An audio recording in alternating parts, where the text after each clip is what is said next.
Sinong mag-aakala lang ang base ng kalaban ay pwede pa sa susunod na game kumpara sa amin na malapit na nilang tapusin, samahan mo pa ng na-wipe out kong kakampi at ako naman ay na-AFK nang dahil may biglang inutos sa akin ay nanalo pa.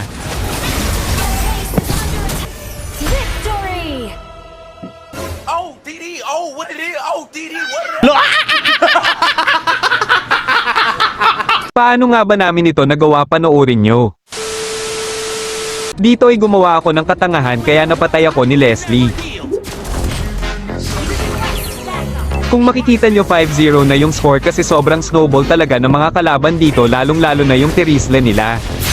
Makikita nyo mamaya paano pinataba ng badang yung Terizla at siguro masasabi kung binuhat ko talaga ang larong ito. Panoorin nyo hanggang dulo kung paano ko nasabing binuhat ko sila at tingnan nyo mga stats nila.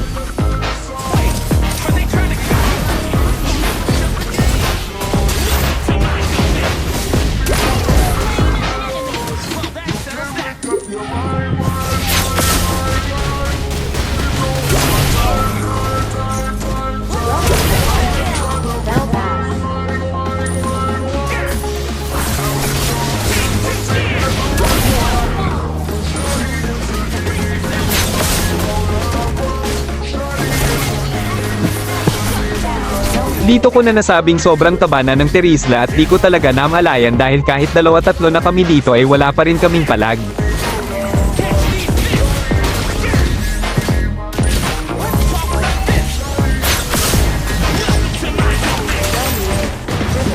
Nung pagka-check ko sa Terizla ay naka 2 items na pala guys, kaya pala ang kunat. Tingnan nyo naman yan guys, parang kalabaw na 100 years nang namumuhay sa mundo.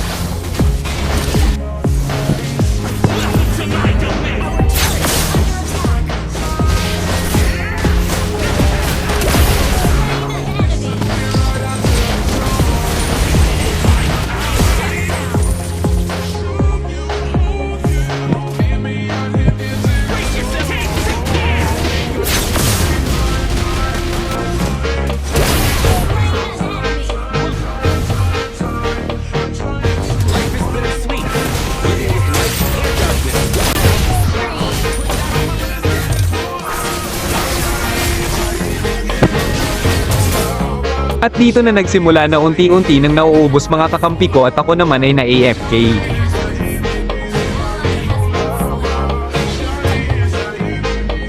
At dito balak na nila kaming tapusin kaya hanggang nood na lang ako.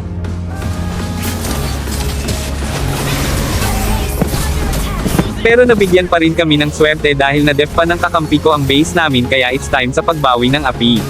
Welcome to the weekend. Belfast. Just another scar.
Grabe guys, di ko talaga expect mananalo pa kami, hahaha.